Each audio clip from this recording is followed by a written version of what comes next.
तर लोकशाहीच्या या महोत्सवात साताऱ्यात आगळं वेगळं मतदान केंद्र पाहायला मिळतंय। साताऱ्यातील प्रतापसिंह हायस्कूल मतदार केंद्रात वेगळेपण पाहायला मिळतंय। साताऱ्यातील भारतरत्न बाबासाहेब आंबेडकरांच्या शाळेतील केंद्र आता मतदानासाठी सज्ज झालंय। बाबासाहेबांच्या शाळेतील मतदान केंद्राला वाचन संस्कृतीचं थीम देण्यात आलंय। याच शाळेतून शाहू महाराजांचा न्याय निवाडा चालायचा। तिसऱ्या टप्प्यातील लोकसभा निवडणुकीसाठी मतदान केंद्र सज्ज झालेले आहे। मी सध्या आहे सातारा लोकसभा मतदारसंघात।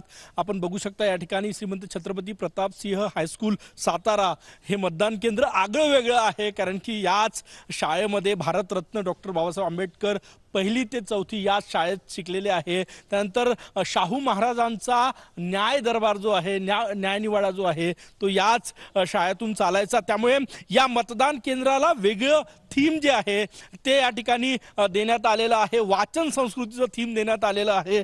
भारतरत्न बाबासाहेब आंबेडकरांकडे एक तज्ज्ञ म्हणून बघितलं जातं, वाचन संस्कृतीला प्रोत्साहन देणारे भारतरत्न म्हणून त्यांच्याकडे बघितलं जातं। त्यामुळे या मतदान केंद्रावर अशा प्रकारे वाचन समृद्धी मतदान केंद्राचं थीम देण्यात आलेलं आहे।